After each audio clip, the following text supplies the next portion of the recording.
hidup dan pola makan yang terjaga akan membentengi tubuh dari berbagai macam penyakit.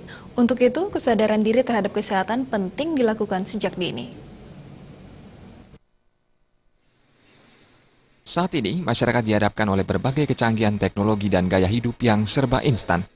Kondisi ini tak dipungkiri mempengaruhi kesehatan.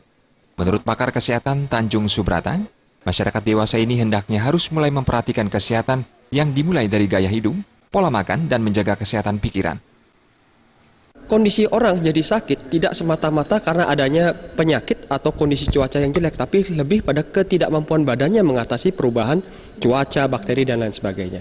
Masyarakat sebaiknya tidak fokus pada sakitnya, tapi fokus bagaimana meningkatkan daya tahan tubuh sehingga tidak perlu khawatir dengan penyakit apapun. Nah, bagaimana bisa meningkatkan daya tahan tubuh? Kita perumpamakan seperti kayak pohon ya. Pohon ada dengan 3 ranting, ada ranting gerak, ranting makan, ranting istirahat. Olahragawan Ade Rai juga menyatakan, gaya hidup dan pola makan sangat mempengaruhi kesehatan.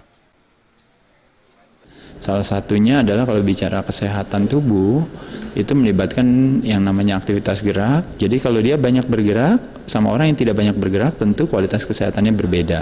Kedua, bicara soal mulut kita adalah sumber kesehatan dan sumber kesakitan.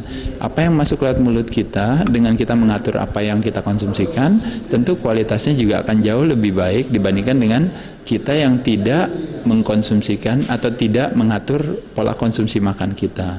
Dan yang terakhir tentunya adalah kalau kita bicara gaya hidup, salah satunya adalah kita meluangkan waktu buat memberikan tubuh kita untuk beristirahat, ya.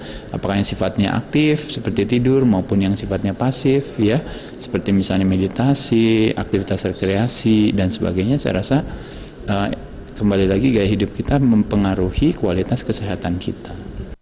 Istirahat yang cukup, bersikap dan berpikir positif, olahraga rutin, makan dengan asupan yang seimbang, dan bermeditasi akan mampu membentengi tubuh dari bermacam penyakit. Rati Anggoro dan